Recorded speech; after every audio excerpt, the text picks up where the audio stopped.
Hey guys, thanks for joining in on Torquesteer Tuesdays. I have actually a treat for you.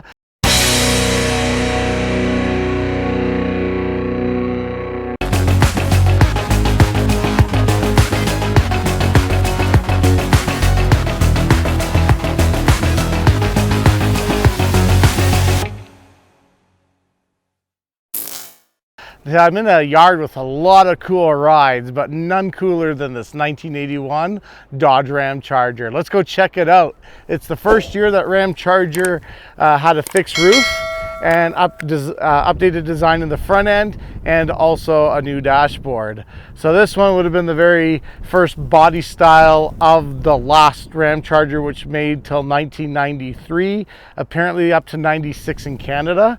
But anyway, she's been sitting for a while. The body is kind of rough on it with the typical rust in the spaces, but nonetheless, let's go check this guy out. It's got a 318, I believe. I haven't sourced that out 100%, but it's a 2-barrel. I think all 360s of these years would have been, let's go check this out. Yeah, all 360s would have been 4 barrels of this vintage. The color looks like it's kind of like a light green, dark green. Of course, it's faded, painted, and touched up over the years. It's a base model. It's probably just your SC. It wouldn't be an SC, I don't think. Let me get this camera.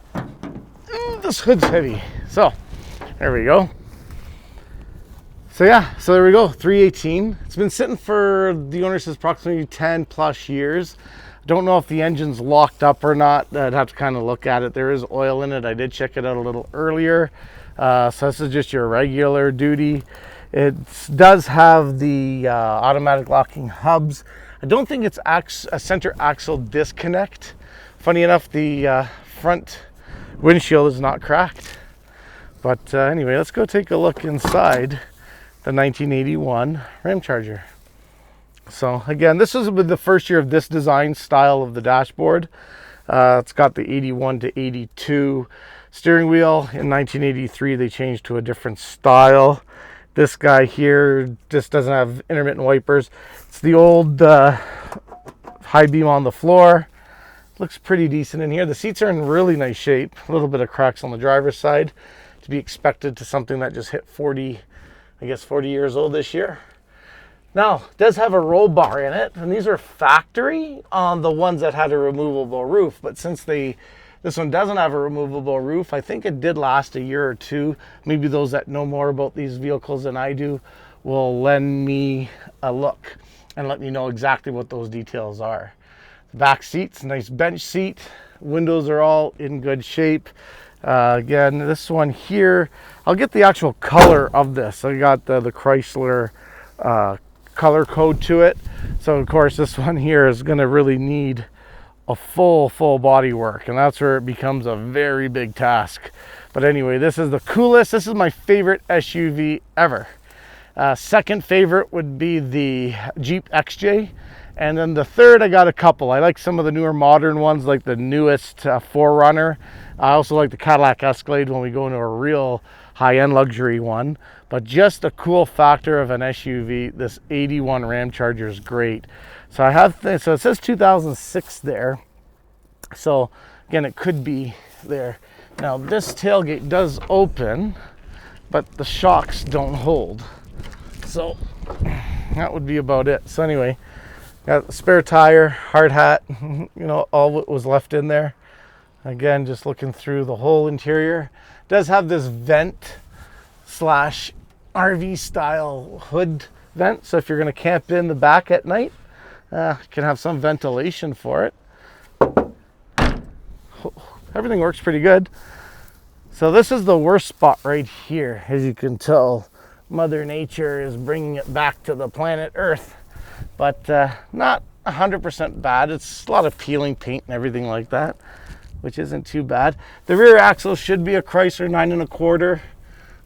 The front end will be a Dana 44. Open this up. And nothing great in the glove box. What's this one? Identification of articles for temporary expiration. Revenue Canada. Again, this seat here is in pretty decent shape. Sun visors, well, they're not in good shape. It's got like a hard vinyl type of roof, which is good. It doesn't sag, just needs a good cleaning. For options, no air conditioning. It's probably got just an AM radio, one speaker radio. It does have vents for this side here. Just one speaker, I'm 99% sure of. One thing that this sets it apart to its Bronco and Blazer, what differentiates those two is these windows that kind of go up. I really like that design. It looks awesome. Again, I'm not sure if this is a company truck or whatnot. It does have a number 5 on it. Tires are really old. Inside there, that's a Dana 44, single shocks, front sway bar, leaf springs. Everything else looks to be in order. And again, back on this side of the hood, or on this side of the engine. Very basic. Again, you know, these engines are awesome, bulletproof. You can ride for a lot of miles, do very little maintenance, and they lasted quite a bit. Now let's go take a look, shall we, to see what we got underneath it. Okay. We got a heavy duty skid plate. Not sure if the floors are in good shape. Yeah, it's pretty good. Don't know what that transfer case should be. Got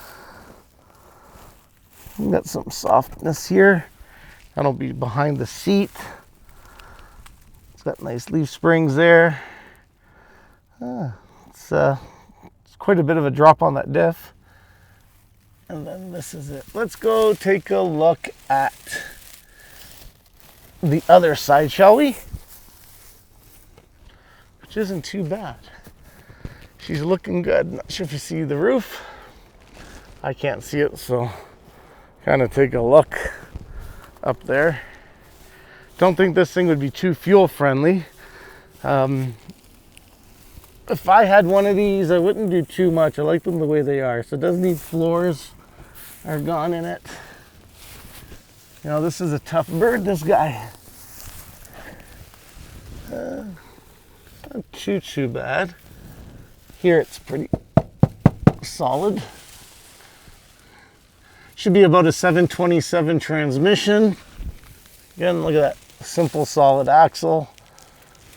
Yeah, and that is it. That looks pretty decent, guys.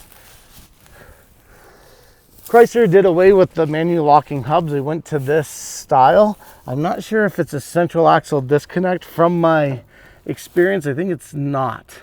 It's like a vacuum actuator on the other side. I think they went to that in the 1984, 85 era. Again, this is just one of those types of vehicles that was kind of switch over design, but nothing too advanced through its age. It's remained 70. It came out in 1974, the ultimate package, but by 1979, 1980, it was kind of outdated. Went to a refresh. Of course, back then Chrysler was bankrupt at the time, so not much development went in there. It was just more of window dressing and a new wrapper on relatively an old drivetrain. But there was an 81, and this would have been a very rare vehicle if it was a Plymouth version. So they did make a Plymouth Trail Duster version from 1974 to 1980, which would have been based on the old original body style with the removable roof.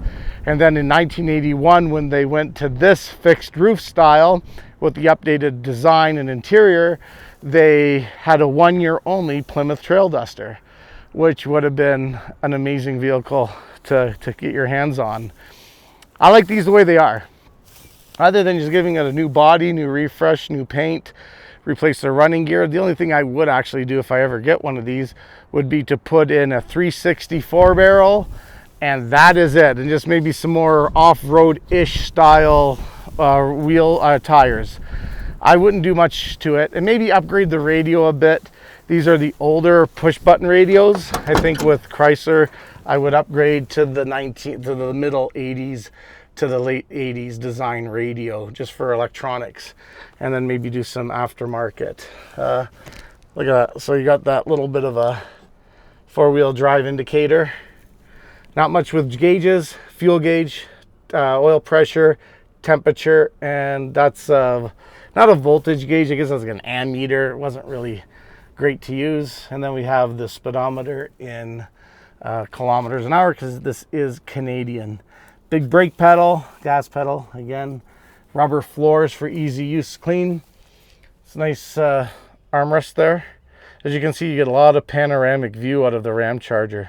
Something you don't get much in today's new vehicles with the crash protection and everything. This here, you won't get it. There are two more Ramchargers in this lot. One of them's picked a bit clean.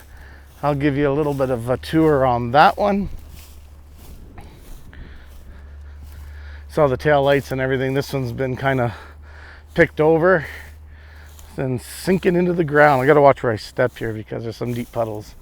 This one here is it's carbureted. Not sure what year this one would be.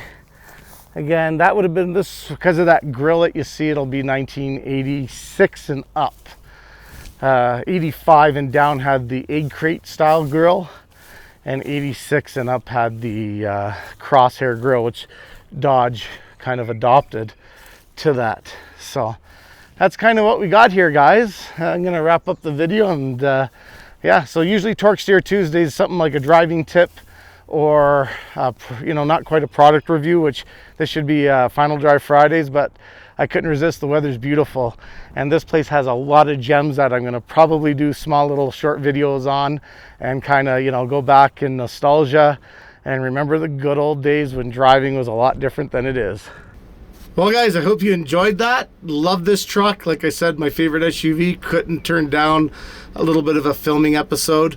So I do appreciate you dropping by and checking out some old iron of the past. I'm going to maybe do a new series called The Land of the Misfit Vehicles, Land of the Misfit Cars and Trucks. We'll see how that goes. But anyway, if you're new around here, hit like, hit subscribe. I'd love to have you out on my journey. Who knows, maybe I'll pick this guy up. If I'm tempted enough, I might just pull the trigger. But anyway, let me know what you think in the comments of the truck and what's your favorite SUV. And we'll catch you on the next episode of Cordetti Motorsports. You guys stay loose for now, and we'll catch you on the next episode on Final Drive Fridays.